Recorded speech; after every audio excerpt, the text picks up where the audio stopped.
O Observatório da Imprensa está de volta e começamos falando sobre o inquérito judicial que vai avaliar a ética e as normas jornalísticas no Reino Unido. Quem dá os detalhes é o correspondente da Globo News em Londres, Cílio Bocaneira.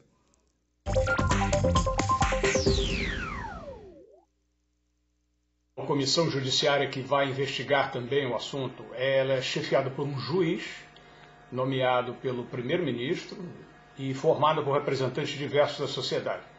Está encarregada de propor medidas para assegurar pluralidade na mídia, ou seja, evitar que um só grupo, uma só família, controle empresarialmente parte considerável da imprensa e, portanto, impondo uma só opinião, uma só linha. Vai propor também medidas de regulamentação da imprensa escrita. Hoje isso é feito através de uma entidade de autorregulamentação, a Comissão de Queixas contra a Imprensa, criada pelos próprios jornais, mas que se mostrou ineficiente nesse episódio dos grampos, pelo simples fato de que o News of the World não deixou o pessoal da Comissão de Imprensa investigar o suficiente. E uma das propostas em discussão agora é manter a autorregulamentação, sim, mas com poderes para convocar testemunhas, investigar mesmo contra a vontade dos veículos e propor sanções severas, além de simples retratação, como acontece hoje. Outra possibilidade que a comissão vai examinar é de regulamentação externa por uma entidade, um órgão independente, criado só para isso, como foi criado para os bancos, para o parlamento, para a polícia, uma fiscalização de fora. Não seria um órgão de censura prévia, mas com a capacidade de recomendar punições após os fatos. Ou seja, permitir a quem tenha sido prejudicado por um erro de imprensa obter alguma forma de defesa que não seja uma notinha escondida na coluna de correções. Ricardo Gandolfo, um telespectador de Juiz de Fora, Minas Gerais, pergunta: por que a imprensa brasileira é tão resistente a uma regulação? Será que os jornais pensam que podem tudo? Diniz, eu acho que essa é uma percepção que nós mesmos devemos trabalhar para combater. Eu acho que os jornais brasileiros estão hoje situados aí entre os bons exemplos do mundo, né? Dependendo da realidade de cada um, da linha editorial de cada um, tem canais de participação do público, dos leitores. Evidentemente, cada um tem uma linha, cada um tem uma filosofia. Hoje, as mídias digitais vieram para complementar isso, facilita o acesso a cada jornal. Eu acho simplista demais dizer que os jornais podem tudo. Os jornais têm uma linha, se submetem diariamente ao crivo do seu leitor, do seu assinante. Nos meios digitais estão cada vez mais expostos aos comentários e questionamentos de todo mundo. Eu acho que hoje os jornais com os meios digitais se aprimoram ainda mais. É uma obra humana, portanto, falível, mas acho que estamos hoje melhor do que ontem e estamos num caminho positivo. Essa é a minha visão. Sérgio Dávila, avançando um pouquinho a pergunta do nosso telespectador de Juiz de Fora, a questão da autorregulação, a autorregulação, que nós não conseguimos decolar, né? A coisa vai, discute internamente e tal, e de repente houve uma decisão agora, no início do ano, eu vi isso como uma homenagem à presidente Dilma Rousseff, anunciou-se a NJ que teria uma autorregulação e ela não decola, e aí começam a surgir ideias alternativas. Não, vamos fazer uma autorregulação, cada jornal tem a sua. Ora, isso não é o bastante, quer dizer, o bom do sistema inglês, que afinal era falível, é que é uma instituição colegiada, quer dizer, tem que ter uma certa imponência, tem que ter um certo ritual, não é? Que não foi respeitado. Como é que você vê essa questão da autorregulação feita já num estágio institucional? Diniz, eu concordo com você, a autorregulação para valer é desejável. Os jornais deram esse sinal, como você mesmo disse, no começo do ano. Eu acho que agora há uma vontade, há um desejo e esse desejo deve sair do papel. Um modelo muito interessante de se observar e que pode servir, guardadas as diferenças, é o do CONAR, que é o Conselho Autorregulatório da Publicidade, que tira peças do ar, que enfim, funciona muito bem. Tem suas falhas, obviamente, haverá críticas, obviamente, mas que parece funcionar muito bem. E acho melhor a autorregulação do que essas propostas estranhas que eu ouço de marco regulatório, de nova lei de imprensa. A lei de imprensa, para mim, é a Constituição. Você se sentiu injuriado, caluniado, difamado, entra com processo na Justiça. Se você achar que merece compensação financeira, peça compensação financeira. E a Justiça brasileira tem toda a condição de julgar o seu caso e considerá-lo procedente ou não. Além disso, eu vou até a autorregulação. Mais que a autorregulação, eu acho que é um sinal que a gente não deveria ultrapassar, porque tende a cair em tentativas de controle de grupos, tentativa de controle da livre imprensa por grupos que não querem a livre imprensa. O principal responsável pelas denúncias quanto aos abusos cometidos pelos tabloides de Rupert Murdoch e pela Fox News também, foi o jornal The Guardian, um periódico com um perfil bem característico, como explica Cílio Bocaneira novamente.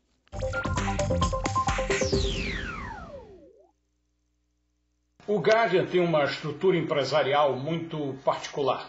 Seu proprietário, na verdade, é um fundo sem fins lucrativos. Chama-se Scott Trust. Tem origem antiga. Não tem acionistas para receber lucro. E o jornal não dá lucro. Pelo contrário, dos 12 meses até junho agora, o jornal perdeu 33 milhões de libras. Isso dá mais ou menos uns 80 milhões de reais. O grupo se garante com a propriedade cruzada de outros veículos, inclusive o dominical Observer pertence também ao grupo Guardian. Mas os estatutos da empresa não permitem que o jornal seja comprado por outro grupo. E isso garante a independência editorial, também garantida em estatuto. E, tradicionalmente, é um jornal de linha política de centro-esquerda. Certamente difere da posição do grupo Murdoch. No ano passado mesmo, num seminário internacional sobre mídia, James Murdoch, o filho, Murdoch Jr. do parlamento, declarou: a meta fundamental de um órgão de imprensa é dar lucro. Ou seja, nem cedeu ao trabalho, nem se permitiu, né, a concessão de mencionar a necessidade de informar o público. Por aí se vê que entre tabloides e um jornal como o Guardian, a única coisa que eles compartilham é papel e tinta.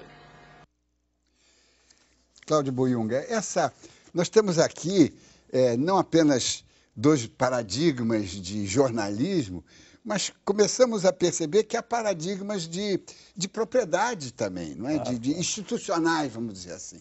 Quer dizer, essa ideia do Guardian de ser uma entidade não lucrativa, não é? O Guardian e o Observer, que é o seu irmão dominical, mas nos Estados Unidos já há uma série de iniciativas de jornais de médio porte, sobretudo, e de pequeno porte também, entidades não lucrativas, quer dizer, eles abrem mão de ficar ricos, mas, ao mesmo tempo, têm toda a liberdade de noticiar tudo, e, sobretudo, aquele noticiário que um jornal lucrativo não ia procurar. Não é? Como é que você vê essa? Eu acho que, primeiro, é desfazer esse mal-entendido. Né? O grande jornal não é o jornal de porte enorme, nem o jornal forçosamente que ganha dinheiro com os tabloides. É um jornal no qual o leitor reconhece credibilidade, independência, muito mais, aliás, que isenção, é independência. É isso que marca o jornal. E quando eu vejo, eu concordo muito com o que disse o Sérgio Dávila, eu acho que quando se fala em autorregulamentação, o modelo do CONAR é muito bom. Mas, colegiado. Mas os que querem externamente, quer dizer, os que estão no poder, quando eu falo em regular, eles querem regular jornais como o Guardian, e não como os do Murdoch. Eles inventam logo um jargão, a imprensa golpista, porque é a imprensa independente. E aí começa a degradação da linguagem. Portanto, voltando à tua pergunta, eu acho que o Guardian é um jornal que, aliás, foi o que denunciou essa maracutaia toda, né? É um jornal que tem muito mais credibilidade, como é o País, como jornais assim, e independentemente do lado empresarial. Eu acho, para terminar, que é preciso, eu digo sempre aos alunos isso, é uma coisa muito importante, é separar a base empresarial do jornalismo da instituição jornalística, que esta sim, e só essa, é que merece ter assegurado pela Constituição uma espécie de regime de semi-imunidade, como diz Ronald Dworkin. Ou seja, não é para a empresa, é para a instituição. Então, o compromisso com a instituição é que o leitor controla, prestigia e reconhece como sendo um grande jornal, não um jornal de grande porte. Ricardo Gandu, você que está ligado ao diretor de conteúdo de uma grande organização secular, não é? Você vê possibilidade de prosperar no Brasil essa ideia de jornais, pequenos, médios ou grandes, se organizarem e estabelecerem instituições não lucrativas e, com isso, ficar com mais liberdade, com mais flexibilidade para sobreviverem, né? Antes, Diniz, eu queria comentar o que foi citado no ponto anterior, que no modelo existente, em que um negócio privado tem expressão e de interesse público, a independência financeira, como todos nós sabemos, é a base da independência editorial. Então, uma coisa não vive sem a outra. Cabe ao grupo jornalístico ter o chamado modelo de governança, que é como as coisas são organizadas, para ter os negócios, a área de opinião e a atividade jornalística bem, cada uma no seu trilho e com independência. Especificamente na sua pergunta, eu acho que sim, eu acho que pode haver um campo para ter organismos com outro modelo, o chamado modelo societário, o modo de organizar as contas, o jornalismo de qualidade, a gente sabe que tem custo importante. Eu costumo dizer, jornal importante tem custo importante, né? Você é um jornal que investe, em que a reportagem compete pelo espaço, que aposta em correspondentes, em enviados, em matérias de fôlego. Acho que há espaço, sim, para iniciativas desse porte. É uma coisa para todos nós pensarmos e atuarmos de alguma forma. Sérgio Dávila, como é que o leitor da Folha, porque a Folha tem um trabalho de auscultamento do leitor, graças ao Ombudsman, sobretudo, né? Muito intenso. Como é que o leitor da Folha está reagindo à cobertura desse esgoto jornalístico que vem de fora, não só da Inglaterra, mas vem dos Estados Unidos também, porque a Fox News é tão nojenta quanto foi o The Sun ou o falecido News of the World? O leitor brasileiro tende a estar mais alienado ou ausente desse debate que acontece, continua acontecendo no Reino Unido, depois da eclosão do escândalo. Quando aconteceu o escândalo, que havia detalhes mais saborosos, picantes, eu acho que a atenção do leitor brasileiro foi mais atraída naquele momento. Agora tende a ser uma discussão mais entre pessoas do meio, entre jornalistas, entre comunicadores. Agora, o leitor ele tem uma sapiência interessante. Ele sabe quando o mau jornalismo está sendo feito e quando ele está consumindo o mau jornalismo, e ele aos poucos ou percebe de uma vez, como foi no caso do News of the World, que um dia o leitor chegou no domingo para comprar e não encontrou o seu jornal porque ele foi simplesmente fechado, foi para outros tabloides, ou ele vai percebendo aos poucos e aos poucos vai abandonando o jornal e o jornal acaba à míngua. Um dos principais erros que a gente vê na história da imprensa é você subestimar a inteligência do leitor.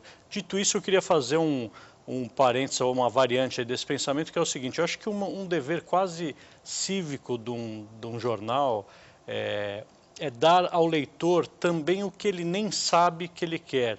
Eu acho que o erro do News of the World é que ele criou uma relação de dependência com o seu leitor, então ele alimentava o leitor com os escândalos de celebridade, de político, de futebolista no começo e depois de pessoas comuns, e o leitor consumia esse escândalo, e essa relação doentia foi sendo levada a esse extremo que a gente está assistindo agora. Eu acho que um dos deveres do jornal, esse dever cívico que eu falei, é dar um passo atrás e falar, peraí, isso pode não ser popular, isso pode não vender exemplares, isso pode não ser sexy, mas é isso que eu vou mostrar ao meu leitor hoje, porque isso é o que aconteceu de importante no mundo hoje. Eu acho que tem também esse papel fundamental do jornal que esses tabloides britânicos, principalmente, não estavam exercendo ou nunca exerceram. Vamos ao intervalo e voltamos daqui a pouco.